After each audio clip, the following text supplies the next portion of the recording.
श्रीकृष्ण अज्ञानतिमिरान्धस्य ज्ञानञ्जनशलाकया चक्षुरुन्मिलितं येन तस्मै श्रीगुरवे नमः।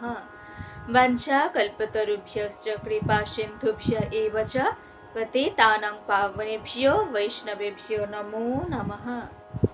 मैं मेरे गुरुजी परमाराध्य परिव्राजकाचार्य त्रिदंडी स्वामी ओम विष्णुपाद परमहंस अष्टोत्तर शतश्री श्रीमद् भक्ति सुंदर भागवत महाराज जी का चरण कमलों में कोटि कोटि नमन करती हूँ और समस्त साधु गुरु वैष्णव जनों के चरण कमलों में कोटि कोटि नमन करती हूँ।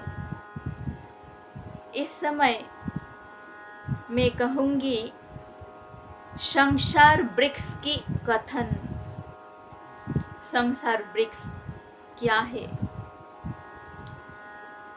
भगवान श्री कृष्ण ने कहा है कि ऊर्ध्व मूलम अधः शाखम, ऊर्ध्व मूलम अधः शाखम अश्वत्थम प्राहुरव्ययम छंदांसि यस्य पर्णानि यस्तं वेद स वेदवित्। अर्थात ऊर्ध्व मूल और अधः शाखा विशिष्ट एक पीपल वृक्ष की कथा कहा गया है। इधर वैदिक मंत्र समूह इस वृक्ष की पत्तियां है।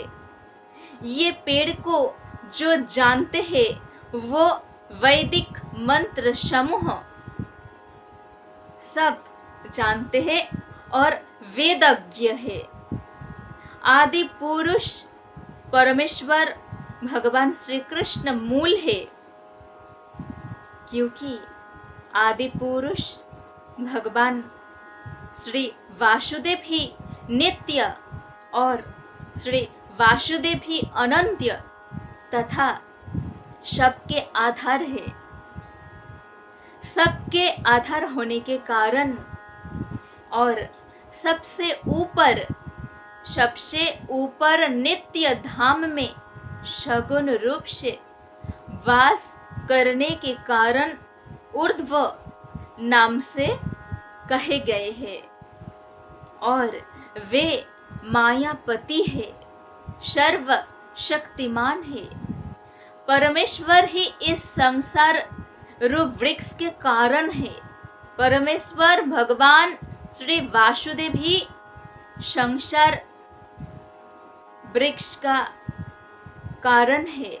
इसलिए इस संसार वृक्ष को ऊर्ध्वमूल वाला कहते हैं और ब्रह्मारूप मुख्य शाखा वाले हैं।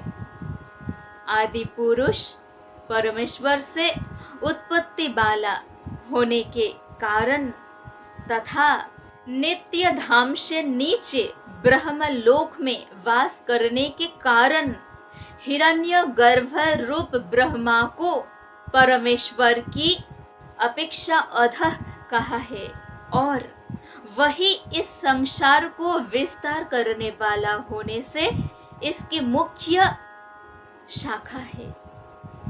इसलिए इस संसार वृक्ष को अधः शाखा वाला कहते हैं।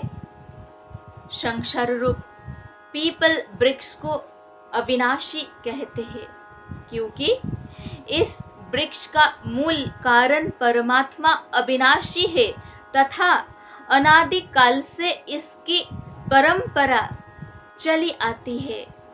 इसलिए इस संसार वृक्ष को अविनाशी कहते हैं। वेद जिसके पत्ते कहे गए हैं, क्यों? क्योंकि इस वृक्ष की शाखा रूप ब्रह्मा से प्रकट होने वाले और यज्ञादि कर्म द्वारा इस संसार वृक्ष की रक्षा और वृद्धि करने वाले एवं शोभा को बढ़ाने वाले होने से वेद पत्ते कहे गए हैं। उस संसार रूप वृक्ष को जो पुरुष मूल सहित सत्व से जानता है वो वेद के तात्पर्यों को जानने वाला है। भगवान की योग माया से उत्पन्न हुआ संसार क्षण भंगुर है, नाशवान है और दुख रूप है। इसके चिंतन को, इस संसार के चिंतन को त्याग कर केवल परमेश्वर ही नित्य निरंतर अनन्य प्रेम से चिंतन करके वेद के तात्पर्यों को जानना है। हमें वेद के तात्पर्यों को जानना है। कैसे? परमेश्वर की आराधना करके। भगवान श्री कृष्ण ने कहा है कि नान्यं गुणेभ्यो कर्तारं यदा दृष्टानुपश्यति गुणेभ्यश्च परं वेत्ति मद्भावं सो अधिगच्छति।